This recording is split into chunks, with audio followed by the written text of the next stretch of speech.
ہمارے معاشرے میں کچھ ایسے لوگ بھی ہیں جو اپنی پہچان اور تعلقات کی بنیاد پر دوسروں سے رویہ بدل لیتے ہیں۔ عبدالغفور اور عبدالشکور، جنہیں لوگ زمزم کے نام سے جانتے ہیں، انہی لوگوں میں ان کا شمار ہوتا ہے۔ ان کے دفاتر میں ایک خاص ماحول دیکھنے کو ملتا ہے۔ جب کوئی امیر آدمی، بزنس مین یا بااثر شخصیت آتی ہے تو اسے مکمل پروٹوکول دیا جاتا ہے۔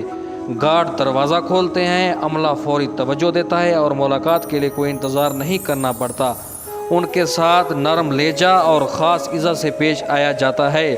لیکن اسی جگہ اگر کوئی غریب، مزدور یا عام آدمی اپنی کسی ضروریات کے لیے آ جائے تو صورتحال بالکل مختلف ہوتی ہے۔ اکثر ایسے لوگوں کو اندر آنے ہی نہیں دیا جاتا یا پھر انہیں گھنٹوں انتظار کروایا جاتا ہے اور آخر میں مایوس ہو کر واپس جانا پڑتا ہے۔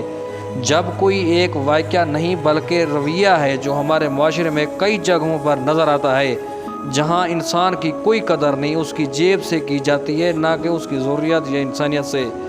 حقیقت یہ ہے، اگر معاشرہ بہتر بنانا ہے تو ہمیں اپنے رویے بدلنے ہوں گے۔ عزت اور توجہ صرف امیروں کا حق نہیں ہے بلکہ ہر انسان اس کا مستحق ہے، چاہے وہ غریب ہے یا امیر ہے، جیسا بھی کوئی آدمی ہے، سب کے ساتھ تعظیم اور عزت سے پیش آنا چاہیے۔ یہ رویہ صرف عبدالغفور اور عبدالشکور جیسے چند افراد تک محدود نہیں ہے بلکہ ایک بڑے مسئلے کی علامت ہے۔ جب معاشرے میں عزت رسائی کو دولت کے ساتھ جوڑ دیا جائے تو انصاف اور برابری صرف الفاظ بن کر ہی رہ جاتی ہے۔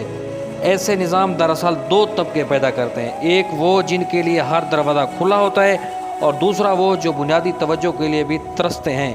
یہ فرق سہولتوں تک محدود نہیں رہتا بلکہ آہستہ آہستہ لوگوں کے اعتماد، خودداری اور امید کو بھی متاثر کرتا ہے۔ مزید یہ کہ جو لوگ اختیار اور وسائل رکھتے ہیں ان کے لیے یہ ذمہ داری بنتی ہے کہ وہ کمزور طبقے کے لیے آسانیاں پیدا کریں، لیکن جب وہی لوگ امیروں کو ترجیح دیتے ہیں تو یہ طاقت کا غلط استعمال ہو جاتا ہے۔ حقیقی مسئلہ صرف ملاقات دینا نہیں ہے بلکہ یہ سوچ کا اہم وہی ہے۔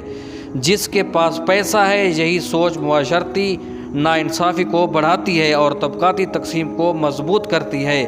اگر کسی معاشرے میں غریب آدمی کی آواز سنی ہی نہ جائے تو پھر انصاف کہاں باقی رہتا ہے؟